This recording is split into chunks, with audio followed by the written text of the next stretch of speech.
When you're new to storytelling, writing a scene can feel a lot like high school. A lot of stuff happens, but none of it actually matters.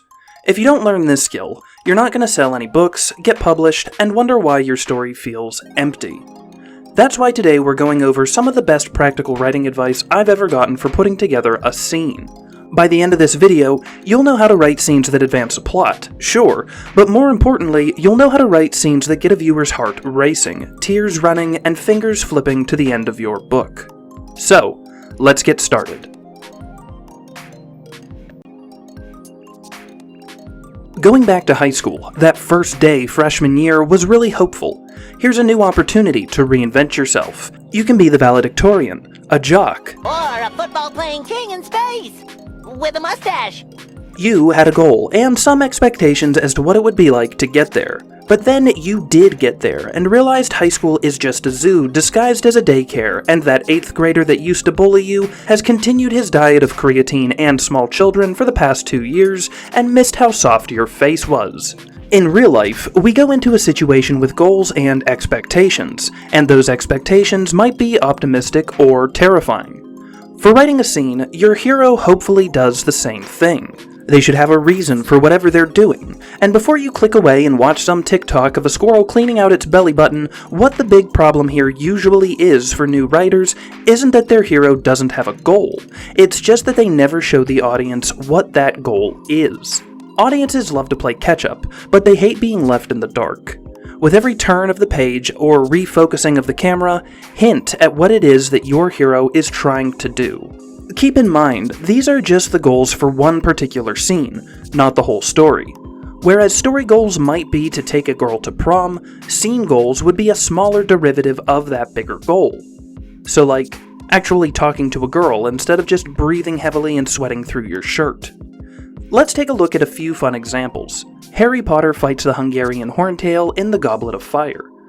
Even before the scene starts, Harry has 3 goals, which run from good, better, best. Don't die, complete the challenge, and win the challenge. With those goals in mind, we have a separate column for expectations. Harry has one expectation which is not particularly nice. He's afraid of looking like an idiot in front of the entire school. Most importantly, his crush. A cool thing Rowling does here is make dying a better outcome than public humiliation, making it so that, even if Harry has a good outcome, surviving, his worst expectation can still happen, being embarrassed. This starts the scene with character tension, and that tension is what keeps your audience engaged. Even if the competition was for something less scary than fighting a dragon, let's say a public chess competition, our main character is still experiencing anxiety, not solely from the act of losing, but from the act of losing and being humiliated in front of others. This is why the setting becomes such an important tool for ramping up story tension. So, I never had to fight a dragon in high school, but I did ask out a few girls, which, frankly, was a lot more terrifying. Even if you were already friends with the girl, you normally had to ask her out with a small kind of audience, whether it was her friends, your imaginary friends, or that jacked junior waiting to give you a purple nurple. I learned 2 lessons from this early dating experience. 1. Sometimes the pain of a purple nurple helps distract from the pain of rejection. And 2. Use your story's environment to increase the tension in your scene. Am I saying that every conversation has to take place in a burning building? No, I really doubt that would have improved my chances at getting a date anyway. What I am saying is that every scene can benefit from you placing it in the right setting. As another example, let's lower the stakes and say we're not asking anyone out, we're just fighting a dragon. The stakes are life and death, but if you get eaten and no one can identify the dental records, everyone will just assume you ran away and joined the circus like that last time. But if we fight a dragon in, let's say, a coliseum surrounded by friends and a disappointed father, now we have to worry about getting eaten and laughed at, or worse, surviving, but having everyone laugh at us afterwards. So, not only is it important to realize that, as far as storytelling is concerned, death is not the worst thing that can happen to a character, but it is also mucho important to recognize how social pressure can raise the stakes of a scene, and make it move faster and also create more emotion for your reader. To go back to our example, How to Train Your Dragon runs through both scenarios. Eaten in privacy versus eaten in public. In both scenes, Hiccup has the same fundamental problem: unlive a dragon. His expectations are grim in both scenes. The key difference is the setting, and the presence of an audience that adds stress and conflict to your hero's goal and expectations. To fail is one thing, but to fail and be judged by others is entertaining as hell, when it happens to someone else. Now, the presence of a crowd is only one aspect of a setting that can raise tension. Kitchens are notoriously high-stress environments. The floor of the New York Stock Exchange is pretty hectic. Even gas stations can have a lot going on that increases stress because you people don't realize the lanes at Sam's Club are one way. Anyway, especially if you don't want a lot of moving parts or people involved in a setting, you don't need to incorporate an audience. You can always pick an emotionally charged environment. Bedrooms are stressful when a character accidentally finds himself in one with his love interest. The location of a fatal car crash is stressful for the character who survived that crash. Even a daycare can be stressful for a woman whose maternal clock is ticking. If you want a scene to be smaller than a cocktail party, concert, or sporting event, just think of your character's pain point and put them in a room that exacerbates that pain. These are places you can put your characters that immediately raise the stakes for success and failure, because they add a charge to the emotion of the scene. When you emotionally charge your characters, increase their stress, and then set them on a mission to achieve their goal, the scene can progress the plot and is also prepped for further conflict. Now yeah, there is tension when fighting dragons, disappointing your father, and stumbling your way through a pickup line. But this is all just set-up tension, that thing that sparks initial interest in a scene. Think of it like the first domino. It's not enough to place it, we need to knock it down, and then we need to hope it knocks down the next domino. So, how do we knock down this cascade of dominoes? First, we sprinkle in conflict with other characters in the scene, not just an audience of faceless classmates or family members. Those people are essentially setting pieces, but with characters that have different goals and expectations than our hero. In The Goblet of Fire, Harry is in direct conflict with 3 other school champions attempting to win the competition. Each champion that survives the challenge is a good omen that Harry will also survive, but it still increases the odds that he will look like an idiot in front of the school when he is the only champion who can't complete the task. But even this is not direct emotional conflict. When Hiccup has to kill a dragon in front of his father, there is internal and external conflict because of opposing character expectations, those characters being Hiccup and Stoic. Hiccup wants to win his father's approval, but he doesn't want to kill a dragon. Unfortunately for Hiccup, he can't have both. This irony of outcomes is compounded by Stoic, because he wants his son to fit in, wants him to succeed, and wants to finally have a way to connect with his son. If Hiccup becomes the village's newest dragon killer, the father and son can have the relationship Stoic has always wanted.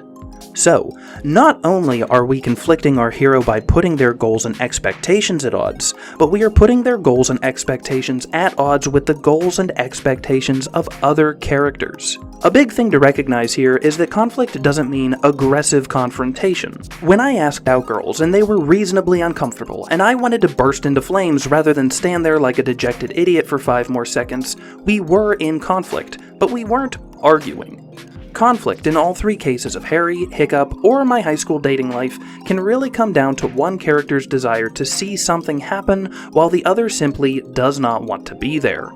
In all 3 cases, Harry Potter, How to Train Your Dragon, and high school, our main characters are staring down the barrel of social embarrassment and would rather escape to just about anywhere else. That conflict between desire and reality will carry their actions through the scene as they struggle to compromise on their goal, obtain or avoid what they expect or hope to happen, and ultimately blunder their way through this stressful situation, ending up pleasantly surprised or even worse off than they could have possibly imagined. But we are still far from done adding conflict to our characters' actions.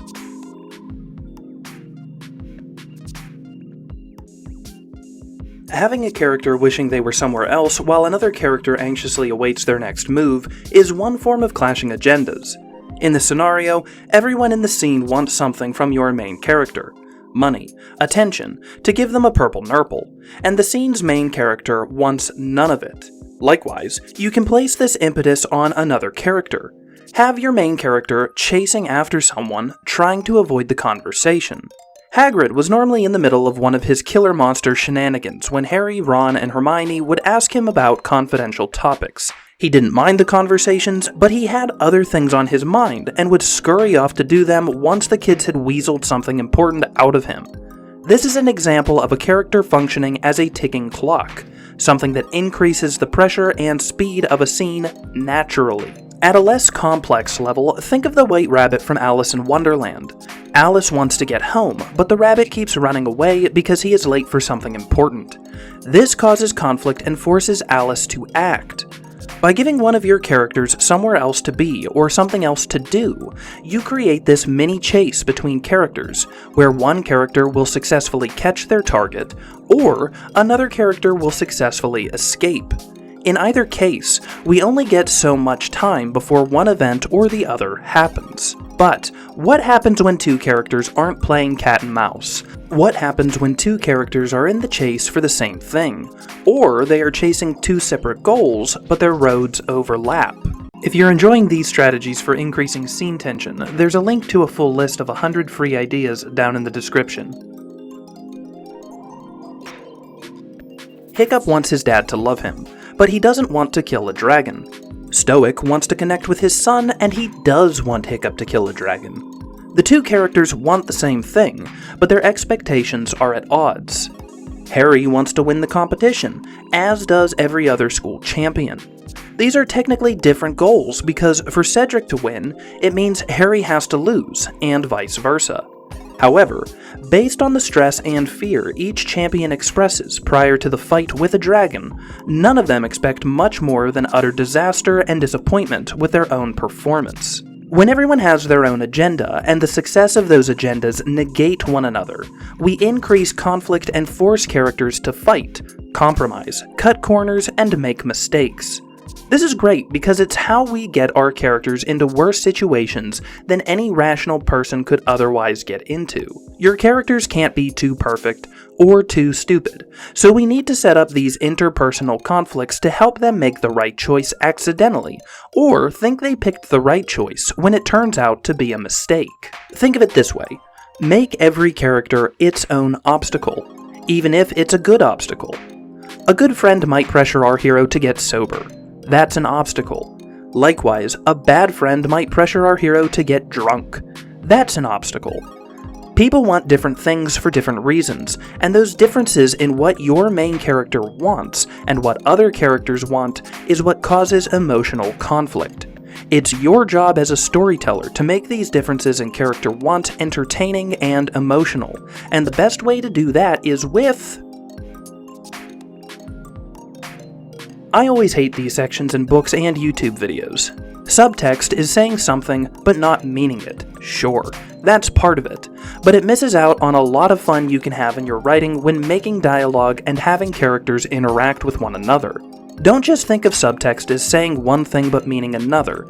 Think of subtext as digs, inside jokes, mild-mannered accusations, and snide insinuations.